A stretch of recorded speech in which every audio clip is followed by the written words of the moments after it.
Ziyorat is an Uzbek word meaning pilgrimage to Sufi places. Ziyorat, pilgrimage, traveling to Sufi places is useful for any person who has a desire to contact with the energy of the bygone Sufi saints and thus connect to their power. Dr. Gisela Hämmerli came from Switzerland, visited Uzbekistan a second time in the year 2006. She studied medicine in Germany, worked as a cancer researcher at the leading institutes of America. In Switzerland, she continued her research work in the field of cancers until retirement. Since she traveled extensively to the Oriental countries, she became acquainted with the Sufi places of Iran, India, Pakistan, and Iraq. In 2006, she visited Uzbekistan again to become more familiar with the active Sufism.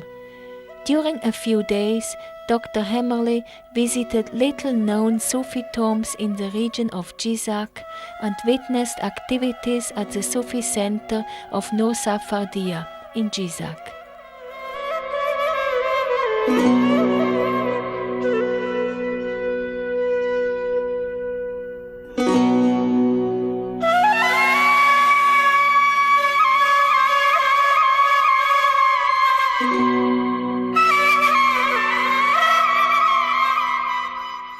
Margaret and I, we came in winter last year, and we were both staying in the guest house of the Yosuri Turkestan Center. And it is a sort of a hotel where people come and go, tourists and guests, because the center, as I saw it, needs such a hotel. Because the center is of great importance, and it is a large center, not such a small center. It's really a large center with two very important centers within the center. One is a medical herbal clinic, and the other one is the Katron School for Perfection. So they need a hotel there, and that's where we stayed. I have a great interest and I like to learn more.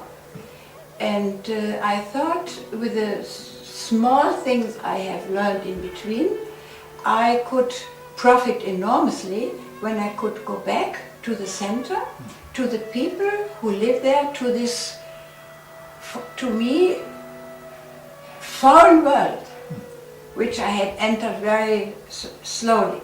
And I hoped that I could make the path a little wider. That was the reason I wanted to come. And I was very happy when Margaret asked me. And reading books is good to have a basis, but that is theoretical. And what is practical about Sufism, because it is practical here, it's being lived here in this center, is quite another thing. And if I could go with a person so knowledgeable and so wise as Sufi Tabib is, it would be a great honor and pleasure to do that. And the first one was a very ancient place. It was practically within the city of Jizak. And she told us that Abraham, when he came from Mesopotamia, from Iraq today, from Mesopotamia going westward, then he spent a night in that particular place. And during this night, he had a dream. And he dreamed that underneath there was a great treasure. And this dream was written down in secret books of the Sufi. But the dream had to wait rather a long time, because it was 2005 that the archaeological exploration started, and It was a treasure because they found Buddha statues of different sizes, small ones and large ones. And now the site is closed and it is under the protection of UNESCO.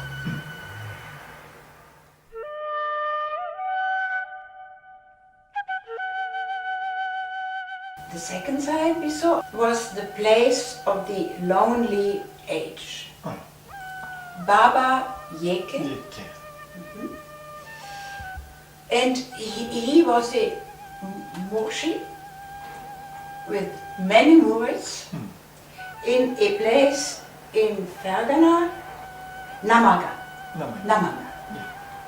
And one day he decided to go with his murids to Mecca. But on the way there, in the region there, he fell ill and he told his murids to go on without him. When he felt better, he would follow them. They stayed there 3 years. No, that's not right. They did not stay there 3 years, but it took them 3 years to come back without having seen their master. And they found him, he was dead. And they buried him there, and they stayed for a while, and then they went back to Namaga. And there the people said, well, you Murids, you left your master all by himself, lonely in that place. And therefore it is called the lonely place. Alhamdulillahi Rabbil Alameen.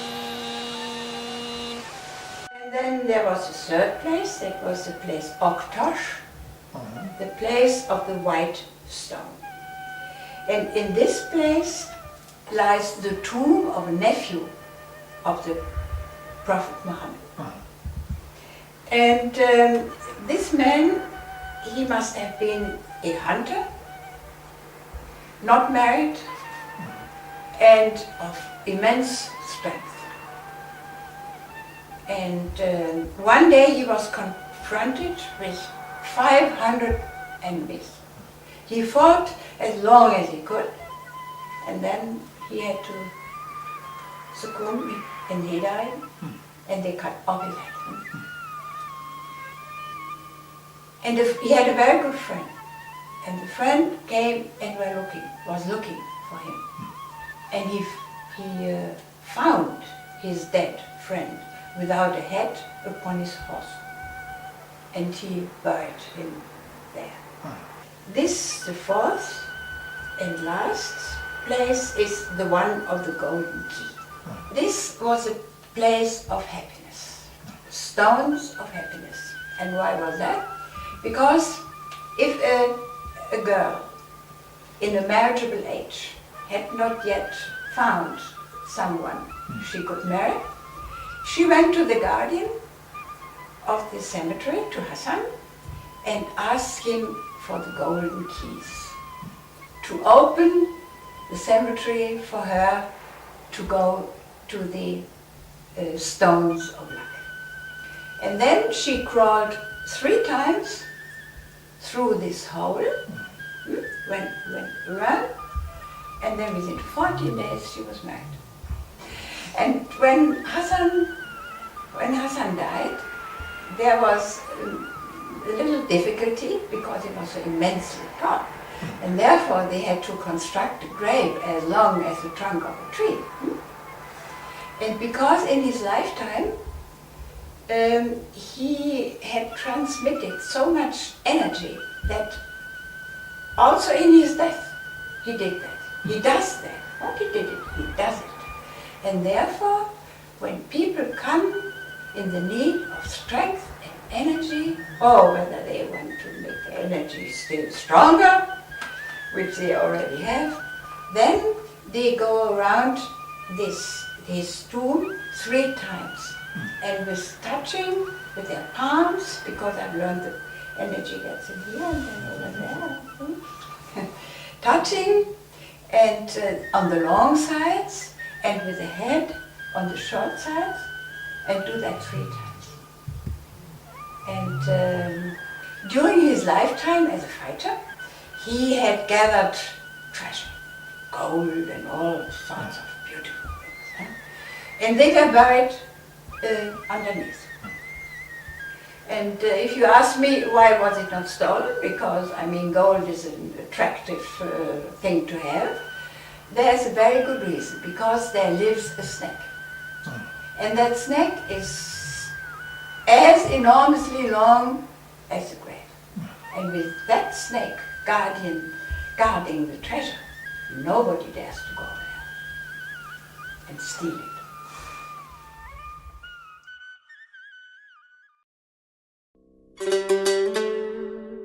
With Sufi Tabib, we went to the district of Bahman. And there we also saw about 3 sites. And the first we visited was the tomb of Sufi Naukaota.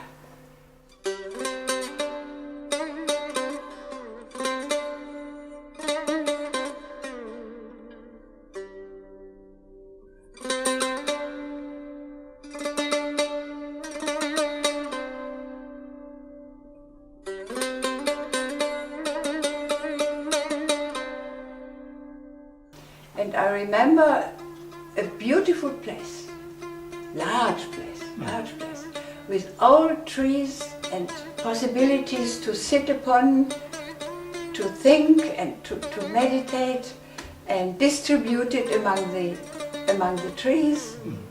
All was very quiet. There was nothing to disturb you in your thoughts. And Sufi Naukaota, he was a man with very great power. Although he was sitting in his mountain, under his trees, he was able to control the world.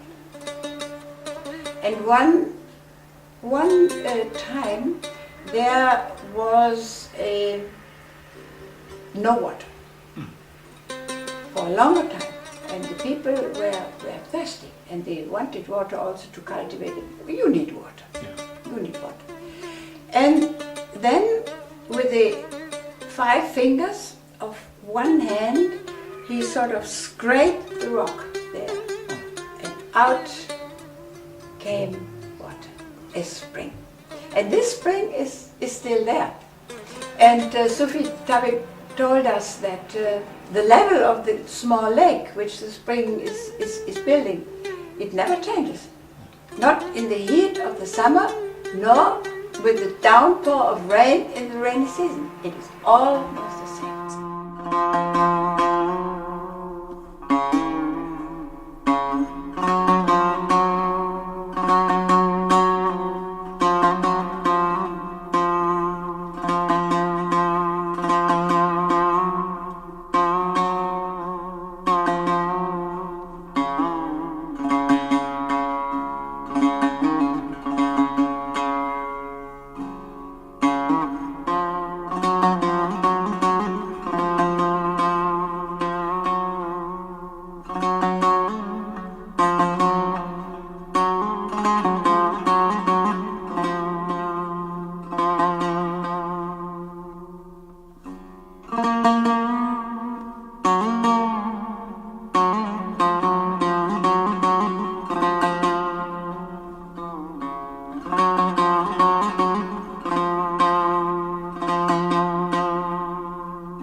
And then we went on to a village which is called Boru Moza.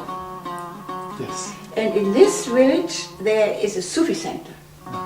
And the Sufi center is dedicated to Said Borj Kululu. Yeah.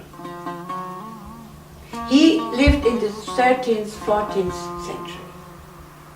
And this Sufi, he was the secret peer of Tibu. And he did not go out of this mountainous area where he had created, where the center is located. He stood there, he was there, he lived there. But with his mighty energy, he could control and direct Tibu.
بسم الله الرحمن الرحيم.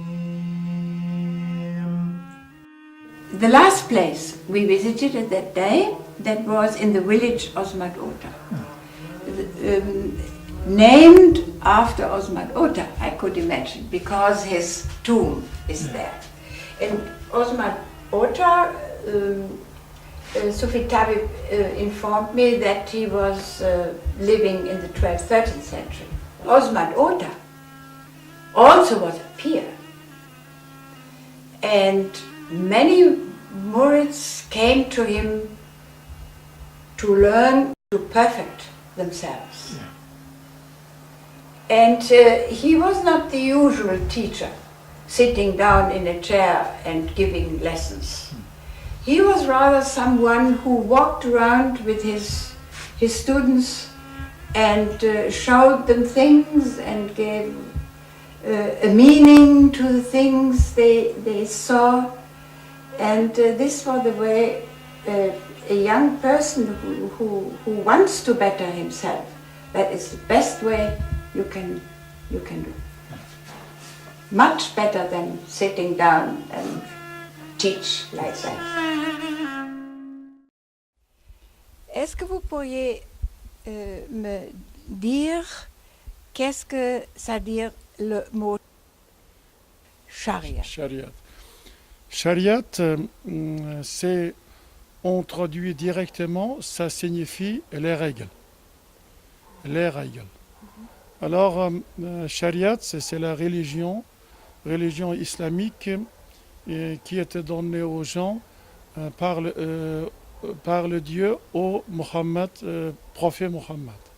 Shariat, c'est une canon des règles de l'islam qui est donné pour les musulmans. C'est le Shariat. Mais dans le développement de l'homme, il y a quelques degrés. Parce que dans le Coran, il y a une bonne surah où on dit c'est-à-dire l'homme ne doit pas se stopper dans un degré. Shariat est donné pour les gens comme le premier étape de développement, c'est-à-dire c'est un degré de l'homme le premier. Deuxième degré, c'est tariqat, c'est le soufisme.